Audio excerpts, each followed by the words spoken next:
আচ্ছা, এবার tomato sauce দিয়ে দিব।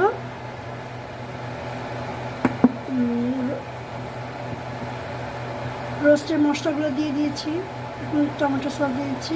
রোস্টের বেশি মশলা দেওয়ার যাবে না। পর পেঁয়াজ দিয়ে এখন মূলত আমাদের এই রেসিপিটা হচ্ছে কি? মুরগির কোরমা। মুরগির কোরমা। আচ্ছা, আমি একটু রোস্টের স্টাইলই করলাম। এই টমেটোটা দেওয়ার কারণটা কি? না দিলে তো পারতাম। হ্যাঁ, টমেটো পিউরিটা দিলে এটার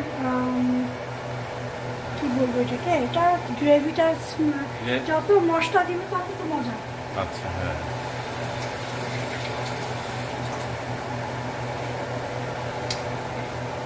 আদা রসুন বাটা দেবো। এখন রসুন বাটা দিবে। বেশি দিব না, আদা রসুন বাটা বেশি দেওয়া উচিত।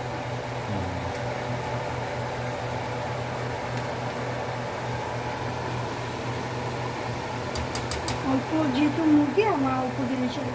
থেকে রসুন এবং আদা বাটা মনে হয় না? হ্যাঁ, এটা একসাথে পেস্ট করা, হ্যাঁ। একটু গোলমরিচের গুঁড়া দিব। গন্ধটা এত ভালো আসছে।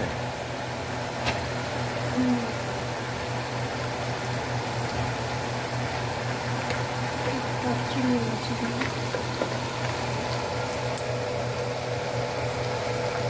দারচিনি, এলাচি,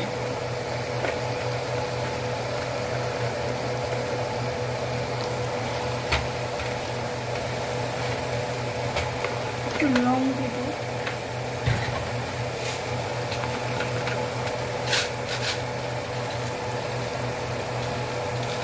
লং দিয়েছি, একটু গোলমরিচের গুঁড়া।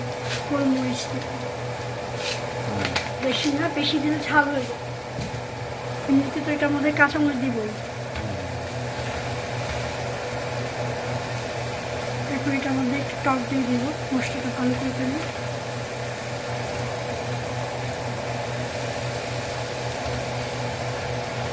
আমি এটার মধ্যে শেষে বেশি করে পেঁয়াজ বেরেস্তা দিব, সেই কারণে আমি পেঁয়াজটা কম দিয়েছি। আচ্ছা। টক দিয়ে দিব। হ্যাঁ, টক দই না? আর দিব না, কারণ আমার চিকেনটা অল্প। টক দই না দিলে অসুবিধা নেই। টক দইটা দিলে হয় কি, রোস্টের ফ্লেভারটা সুন্দর আসে, আর চিকেনের ভিতরে ঢুকে চিকেনটা ভালো মতো সিদ্ধ হয়।